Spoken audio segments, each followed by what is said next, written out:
The CBS Radio Mystery Theater presents...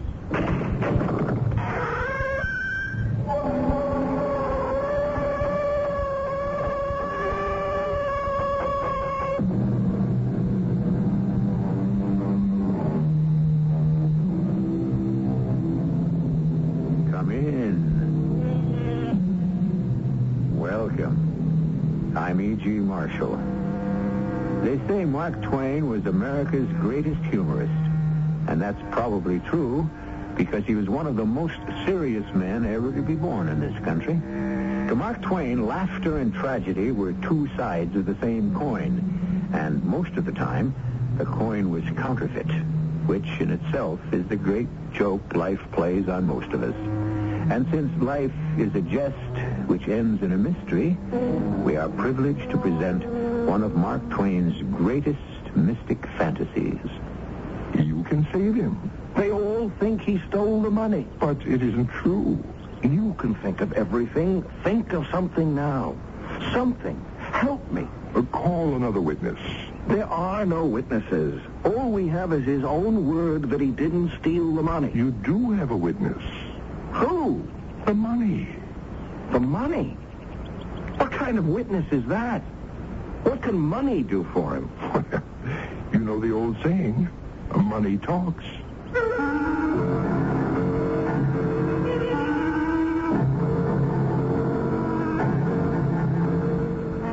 Our mystery drama, The Mysterious Stranger, was adapted from the Mark Twain classic especially for the Mystery Theater by Sam Dan and stars Tony Roberts. I'll be back shortly with Act One.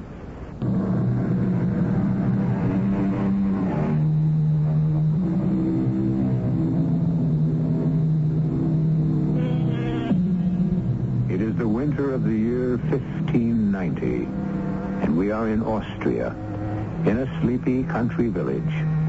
Here, high in the mountains, there are still demons and evil spirits, and witches are burned at the stake regularly. But for most people, it is a calm place, a quiet place, a prosperous place.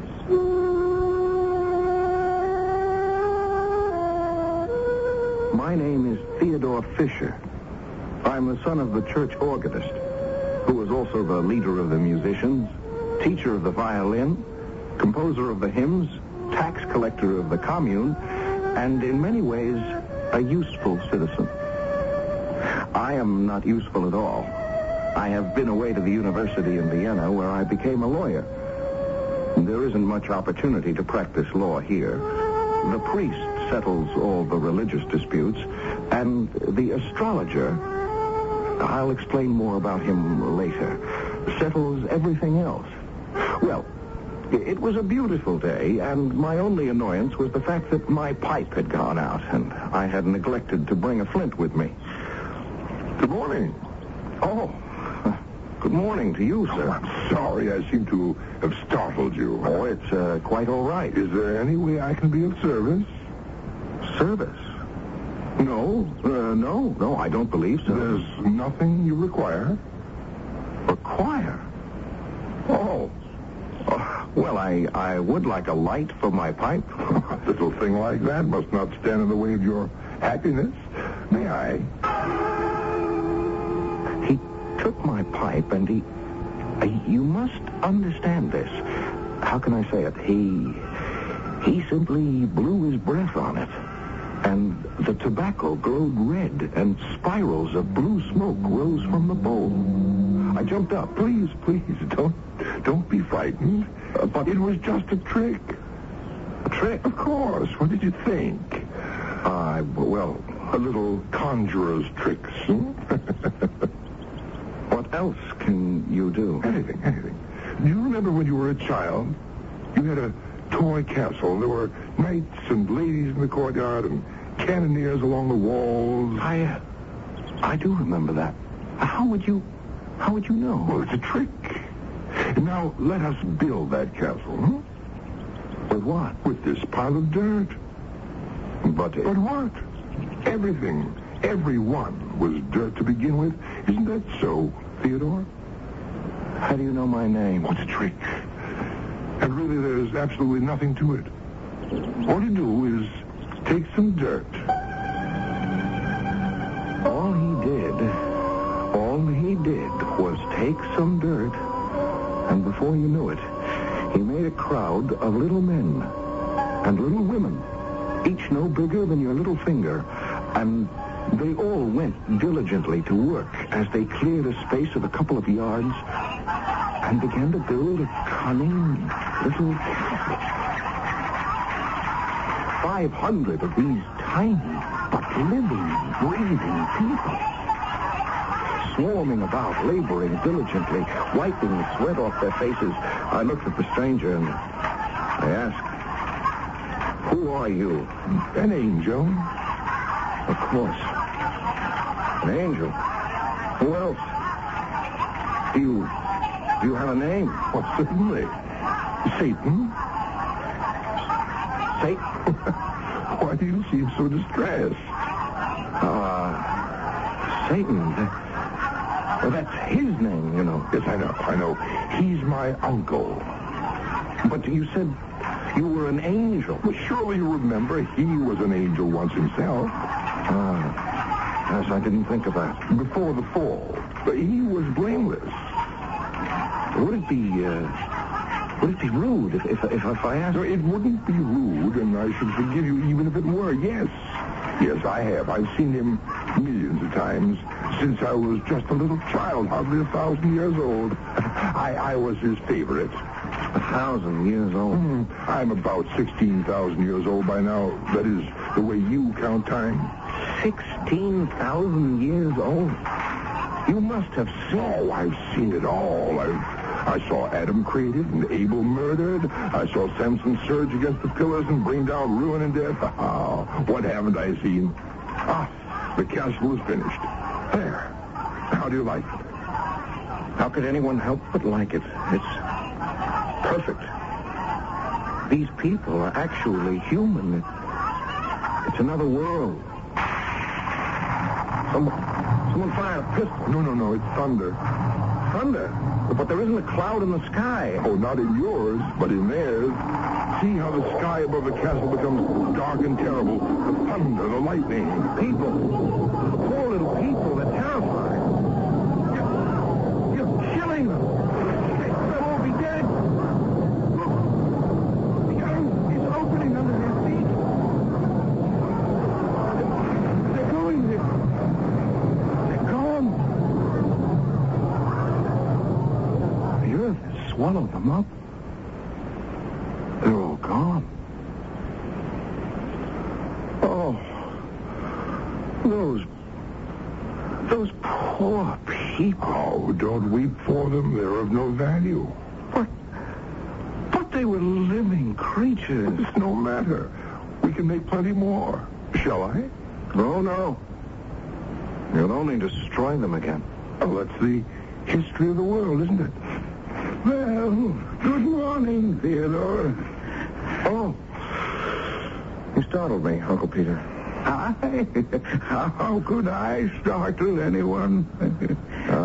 I didn't see you coming. Were you busy with great thoughts?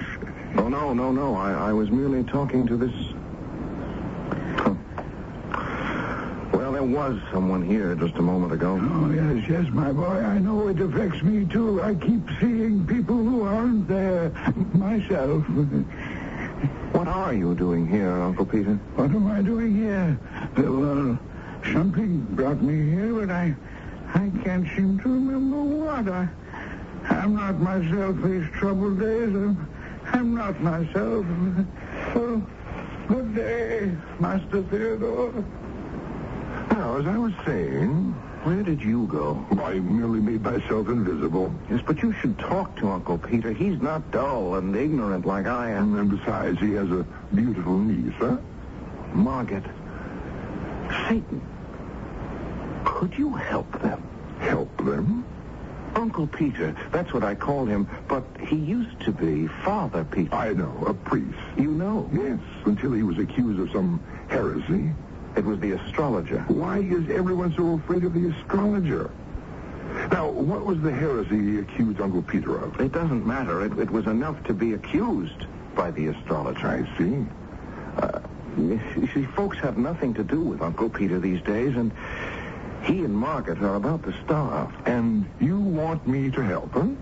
Please. All he needs is a little money to pay the rent on his cottage. Buy some food. He might not thank me for it. You might not thank me for it. I try to help him and Margaret, but they're too proud. Wouldn't it be easy for you to have him find, yes, just find some money? It could be dangerous. Why?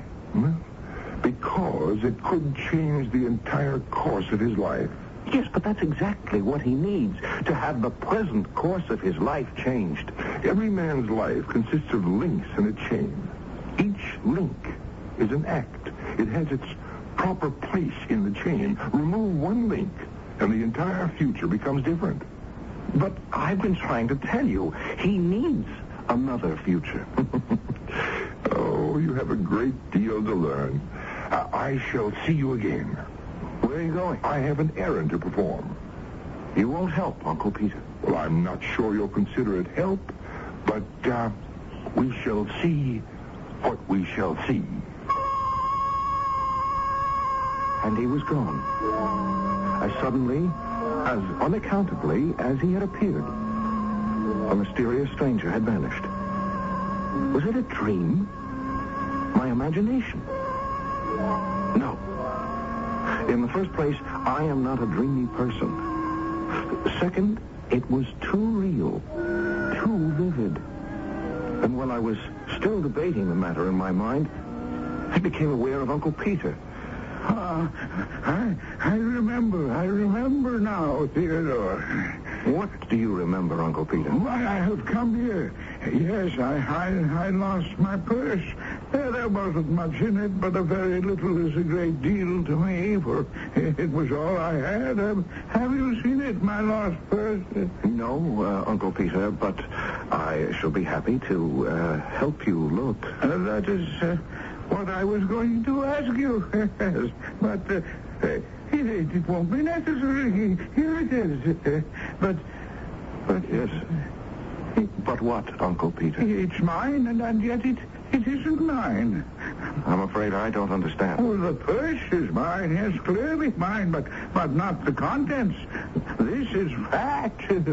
Mine was flat. This is heavy. Mine was light. Look. I looked, and I listened. I could hear the jingle of coins, gold coins.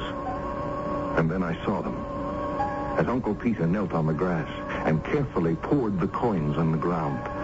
There were hundreds of them. I'd never seen so many gold coins in my life.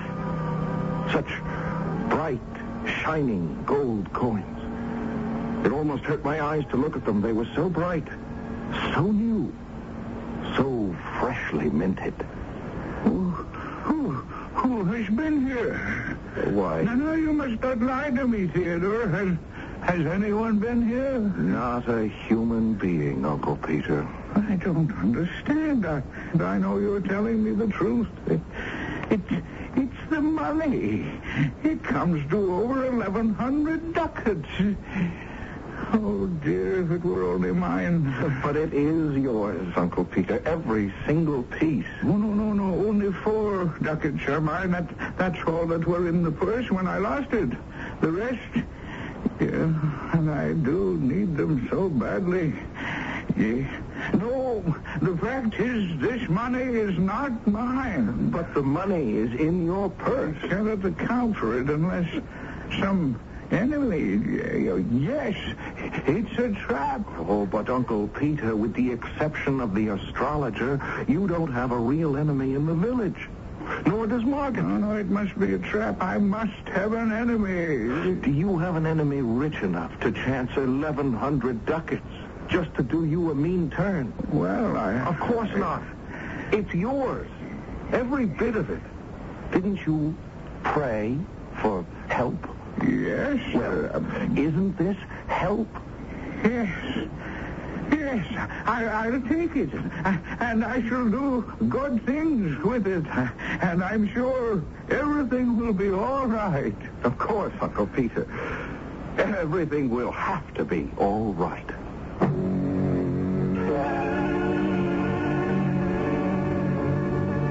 But you know and I know that it's not going to be all right. People may get to live happily ever after in many of Mark Twain's stories, but getting there is usually quite a problem. Also, we've been chatting here about someone called the astrologer. He shows up soon to complicate matters. All in all, Act 2 will pose plenty of problems when it arrives here in just a few moments.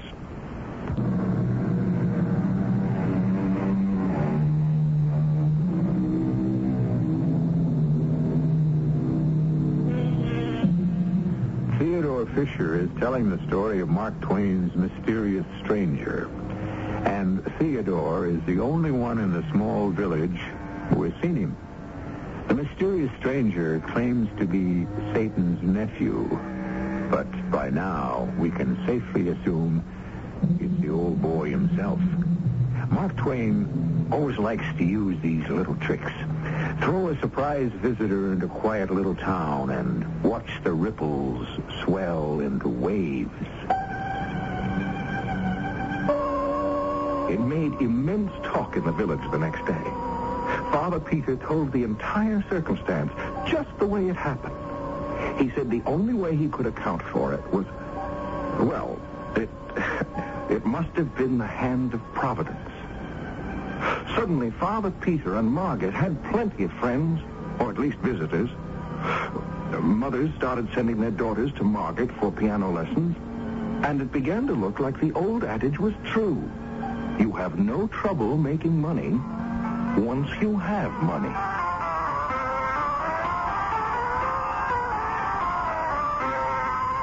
Oh, Theodore, how long have you been standing there? I didn't want to interrupt you, Margaret. I don't know when I've been so happy. I'm glad you have so many friends. Well, it's the gold that has many friends. I still have the very few who always... Well, you know what I mean. And how is your uncle? He's a new man. But I'm afraid. Afraid? Of what? Well, Uncle Peter says it was the hand of Providence that brought the gold. And, wasn't it? Well, I believe it was, but there are tongues wagging in the village. There are those who say it's the hand of Satan. Satan? Yes. Oh, how would they know? I mean, why should Satan want to give your uncle all that money? Theodore, I don't understand it. One day we're poor, the next day we're rich. One day we're alone in the world, and the next day we have scores, hundreds of friends. Don't even try to understand it. Everything will be all right. But one thing troubles me deeply. What? The astrologer. We have yet to hear from the astrologer. Oh, the astrologer. Oh, well, what can he do anyhow? I tried to pass it all off as a joke. But the truth is, the very name of that man sent shivers down my spine. The astrologer. He made it his business to know everything that went on in town, and to become involved in it somehow. A few days later, a note was delivered to me. It contained 5 words. I want to see you. That's all. No please, or if it's convenient, or by your leave. Just an order. As if he had no doubt it would be obeyed. So kind of you to come, Theodore. Yes, sir. You were there when Peter claims he found this money? Oh, well, it's true, sir. I was there. He came upon the purse, and it was filled with gold ducats. It was? How many? Oh, over 1,100. Exactly how many? 1,107. But Peter gave out that there were 1,100. I suppose he gave it a round number. Oh, that settles it. Settles what, sir? Theodore, my lad, that money was stolen. Oh, but I was there when he found it. True, but were you there when he stole it? But who says he stole it? It's the only way he could have received it. He then hid the purse on the path, waited for a witness to come along. The witness happened to be you. And he pretended to find it. Oh, but that's not the way it happened. How else could it have happened? How else? Could I dare to tell him about the mysterious stranger? Well, that would get me burned at the stake. And besides, how did I even know for sure there was a stranger? Mysterious or otherwise. I didn't know what to say. So I said nothing. I wandered around for hours just trying to think. And then, finally, I decided to go see Uncle Peter. But he wasn't at home. Where is he, Margaret? In prison. No. The money, the gold, is in the hands of the sheriff, and Uncle Peter must wait for trial. Margaret, he is innocent. I know, but the astrologer is inflaming the entire town against him. Why? Why does the astrologer hate him? I don't know. How will you live? Oh, I'll manage somehow. People will stop sending their children here for music lessons. And, Margaret, you know how I feel. No. Thank you, Theodore, but I would only bring you misfortune. I don't care. You would after a while. Well, then at least let me help you. I couldn't take anything from anyone, Theodore. The Lord will help. With all due respect, it didn't look as if the Lord was going to be of much help. Old Ursula, who was cook, chambermaid, housekeeper, and everything else for Uncle Peter, tried the best she could, but she was unable to create miracles. I tried giving her money, which she accepted after I had told her to tell the proud Margaret that she had found the money in the street. But that couldn't go on indefinitely. There's a limit to how much money one can find lying around and how often. I was walking through the woods feeling very sorry about everything when suddenly he was standing there, Satan himself. Why? Why did you let these things happen to Uncle Peter? Well, I didn't let anything happen. I told you, and quite clearly, it would affect the course of the rest of his life. Finding that money would set an entire new chain of events in motion. All right, but we have to do something to help. Why? Why do you always feel you have to help people? You see where it can lead. But I can't just let him go under. Why not? I suppose that's the difference between you and me. Now, let me tell you the difference between us. Man is made of dirt. Remember, I saw him being made. I am not made of dirt. Man is a museum of diseases, a home of impurities. He comes today, he's gone tomorrow. I am of the aristocracy of the imperishables. Oh, yes, one more thing. It's the smallest thing, but the most important. You know what it is? No. Man has the moral sense. The moral sense? Do you know what that is? The moral sense. I'm not sure that I do. Well, you should find out. You have it. I don't. And that's the difference between us. I couldn't win an argument with him. We walked along the path, chatting about everything under the sun, when I happened to notice Ursula. Old Ursula sitting underneath a tree. She had a sickly-looking stray kitten in her lap. Satan. Yes? Help her. Why? She works for Uncle Peter and Margaret. She and Margaret are starving. Help her to help Margaret. Once again, you want me to help someone. Just see that they have enough to eat. You know what I told you about introducing a different link into the chain of someone's life? But they're starving. Oh, this moral sense of yours. Very well. Good day, Mother. What have you got there? Any fool can see a kitten. I understand you're very poor. Why do you want to add another mouth to feed? Why not give that poor thing to some rich person? No, the rich wouldn't want this unfortunate creature. It's only the poor that have charity in their hearts. God will provide for this kitten. Oh? What makes you think so? I know so. Not a sparrow falls to the ground without his seeing it. Ah, yes, but it falls just the same, huh? So what good is seeing it fall? What good does it do the sparrow? No. Go about your business, you blasphemous fool, or I'll take a stick to you. I was terrified. There was no way to talk to Satan. But he only smiled at her as if a mere mortal were incapable of insulting him. She jumped to her feet and the kitten leaped from her lap and started running around her. She was amazed. Why, what's come over it? A while ago, the kitten could hardly walk. Well, why don't you keep it? It's such a pretty one. The home is so lonely with the master locked up in jail. Oh, poor Miss Margaret. Oh, she'd be glad of the company. Besides, you can have an income from that cat. An income? Are you mad? This particular kind of cat is called a lucky cat. And why is it lucky? Well, the cat isn't particularly lucky. The owner is lucky. And why is the owner lucky? Because every morning the owner of this cat finds 4 silver groschen in her pocket. Have you nothing better to do? You're lying, making a fool of me. Now look in your pocket. You'll be punished for that.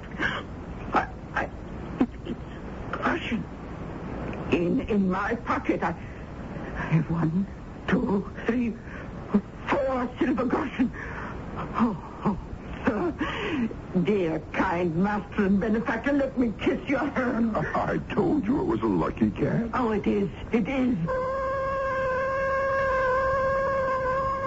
The 3 of us walked back to the house. Ursula said we must stay for supper. Poor Margaret. She didn't mean to be inhospitable, but what on earth was there to eat? She was so embarrassed. But that cat was an enchanted thing. If you put a fish in the frying pan, as soon as you took it off, bang, another one appeared in its place. If you poured wine from a bottle, there was just as much left as before you started. Margaret was absolutely astounded by it all. More fish? Yes, mistress. Well, where did you get it, Ursula? It's a gift of Providence. And the wine? Providence. Now, Ursula? Miss Margaret, don't you believe in Providence? Well, of course I do, sir. Well, then why do you question it when you see it? Well, I don't know. I have chicken and beef. Ursula? Providence, mistress. I stole a glance at Satan. He had that amused smile on his face. And I looked at Ursula and Margaret. They were so happy. From being faced with actual starvation, they were now living in the midst of plenty. I was convinced that finally everything would be all right. After all, what could go wrong here?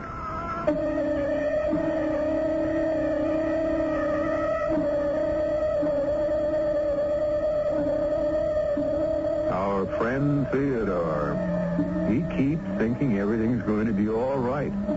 At times, he forgets he's a character by Mark Twain, who liked to set his heroes up and then knock them down. We have some more ups and downs due in Act 3, which I shall bring to you in just a few moments.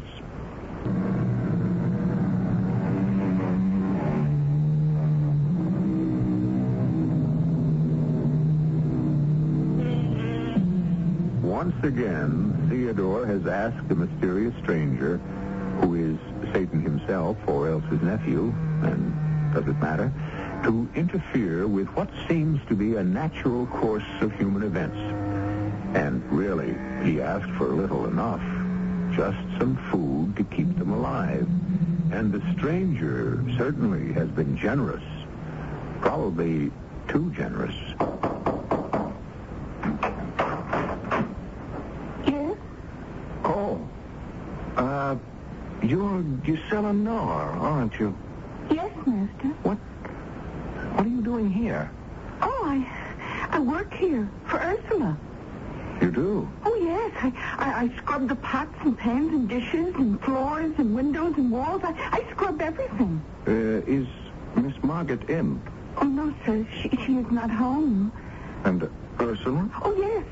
She's drinking her tea in the kitchen, sir. Come in. How do you like my servant, Master Theodore? But is it wise? Wise. I can afford her. You should know all about my lucky cat. I can have anything I want. And you know what I wanted all my life. What I'm trying to say is... A servant. Now, this might not mean anything to you, but if you were a servant and spent all your years serving others, why, you'd want to have... I'm asking if it's wise to engage Gisela Nar. After all, her grandmother was burned as a witch. I know, but there's nothing wrong with her. Oh, I'm not saying there is. I only think... The truth is, she's the only one I could get to come here and work for me. Of course, I worry by nature.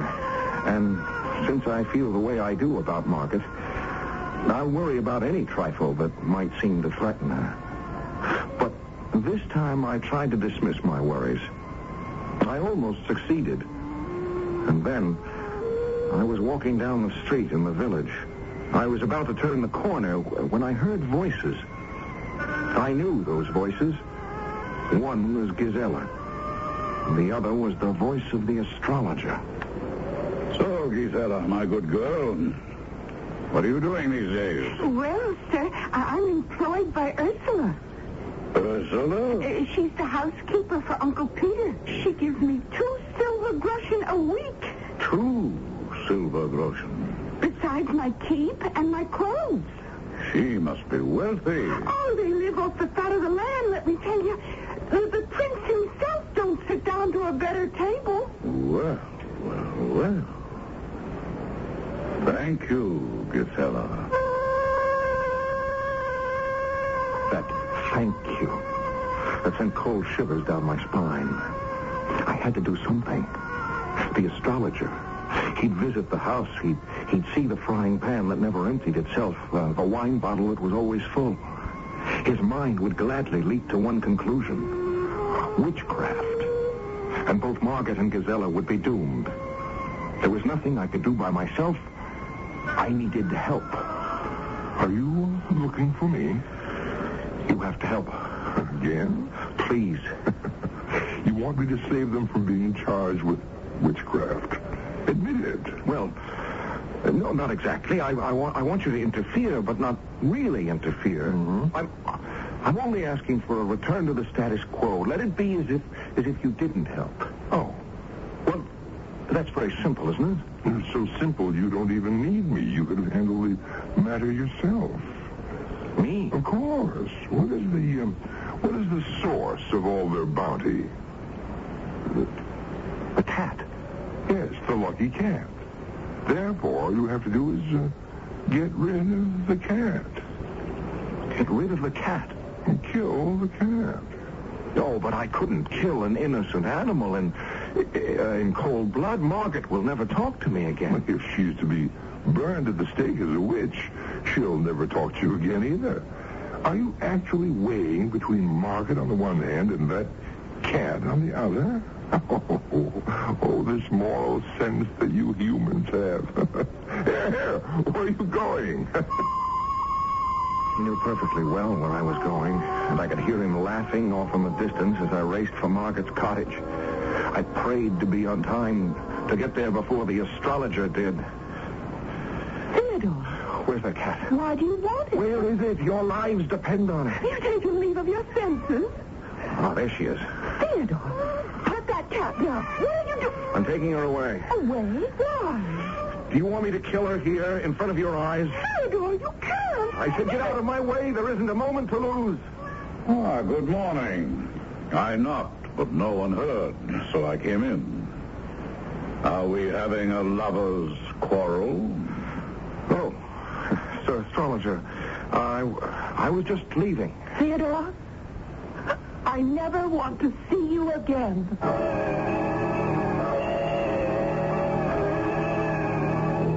Well, the deed has been done, I see.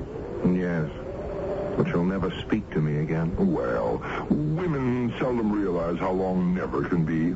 You saved her. The astrologer asked if he could have a bite of food and a drink of wine. And you know, there was nothing in the house. Nothing at all. I've lost her. I've lost her for good. He was quite disturbed about it and angry with himself for having listened to the wild story of a stupid young girl. Well. All in all, it was a good day's work for you. Why did I have to get rid of that cat? Oh, that cat was wandering alone in the woods and ill just a few weeks ago. It was doomed in any event.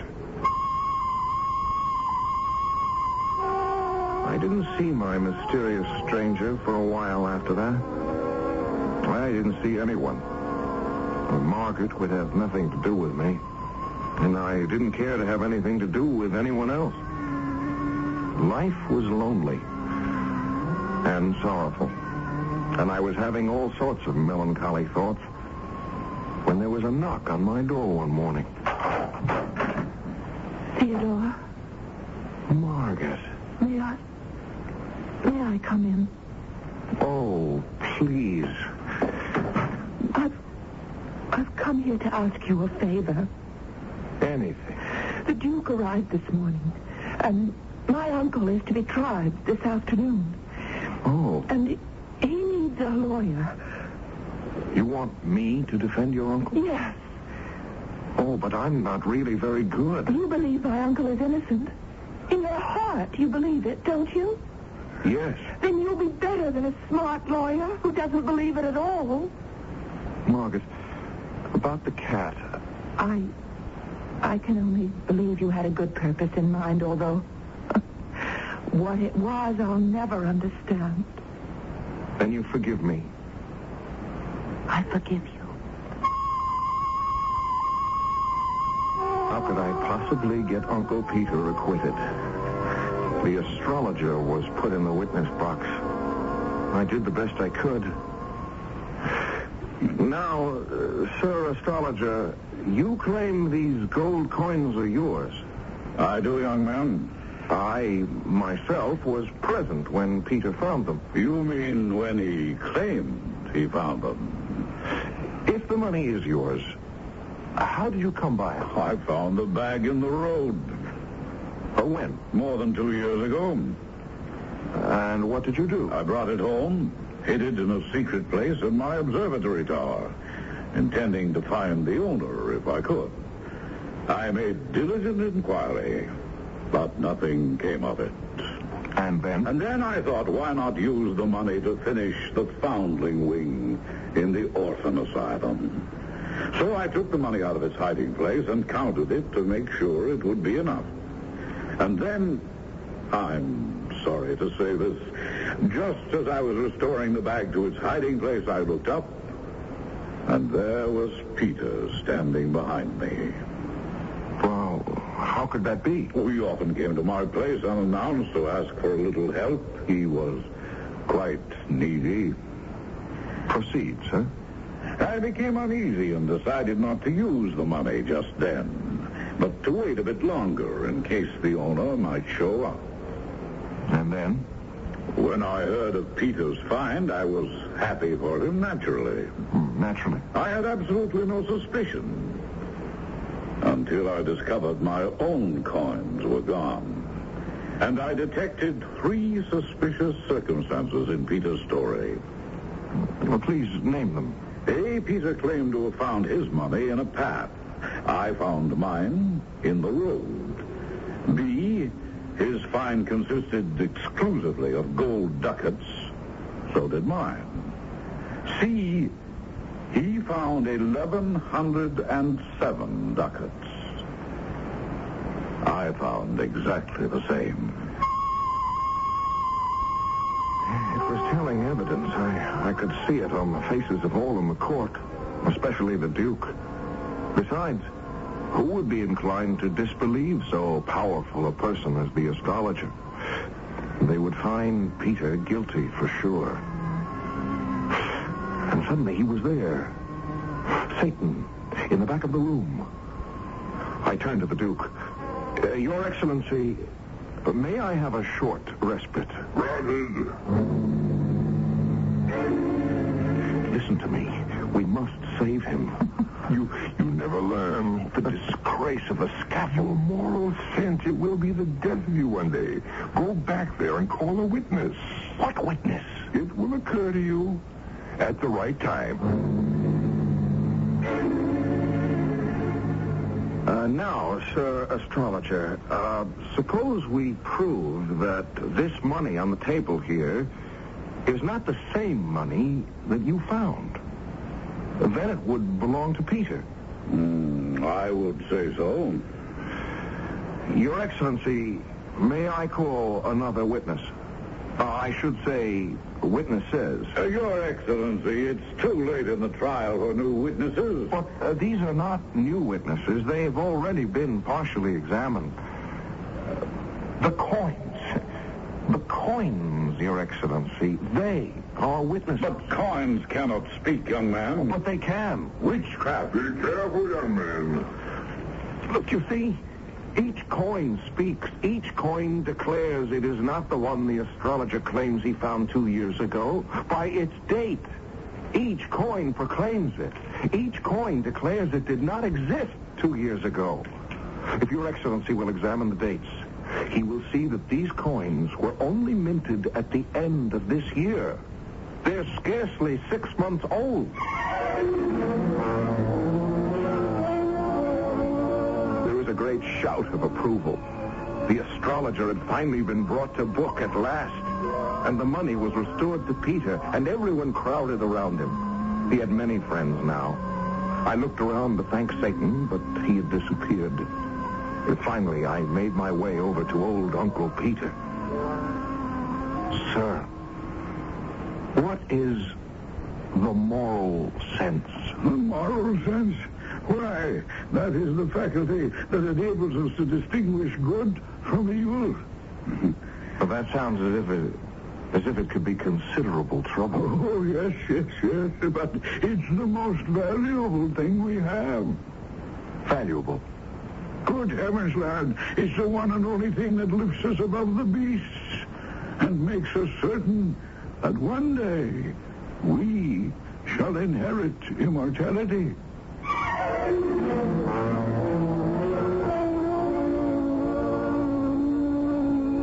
Theodore never saw Satan again. Not in this life, anyhow. But he never forgot him. And he never forgot the moral sense, either. Nor should you. Nor should I. And neither did Mark Twain.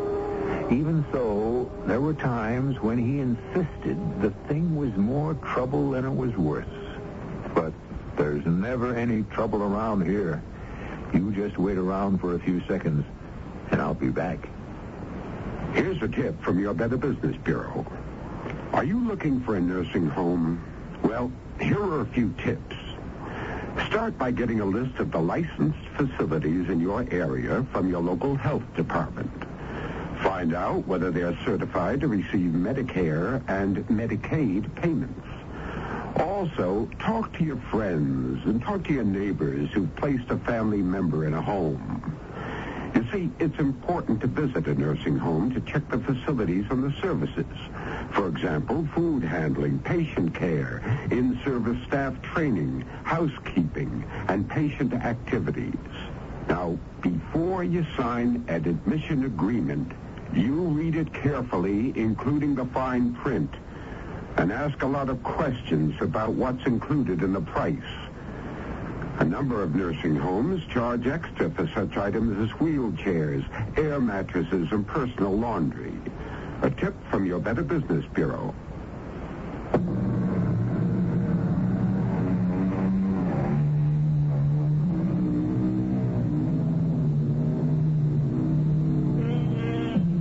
Mark Twain, by far the funniest man our country had ever produced. And yet, underneath a wisdom and an understanding.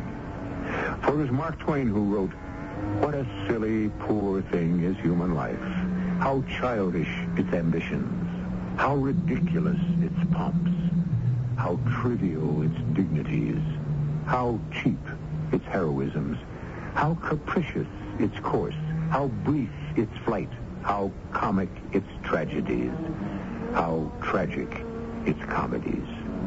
And then, having said all this, he proceeded to make it all very funny. Our cast included Tony Roberts, Joe Silver, Miriam Seldes, Bryna Rayburn, and Ian Martin. The entire production was under the direction of Hyman Brown.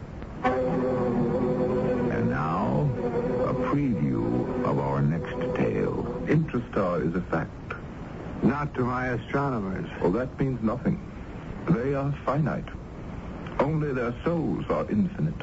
And a few of them, in a disembodied state, have visited my planet. Dr. Sargent is one of those rare souls. You have told Mr. Dennison. Yes, everything. And he thinks you're a lunatic. That's right. You sit there and tell me you're from another planet. And I'm a god. And that Intrastar... Well, tell me more. Lord Z is the ruler. I'm his aide. Intrastar is the gathering place, a way station, if you will, for all the human souls. They arrive there after death for redistribution in the unborn. Reincarnation is a fact? Yes. This is E.G. Marshall inviting you to return to our Mystery Theater for another adventure in the macabre. Until next time, pleasant dreams.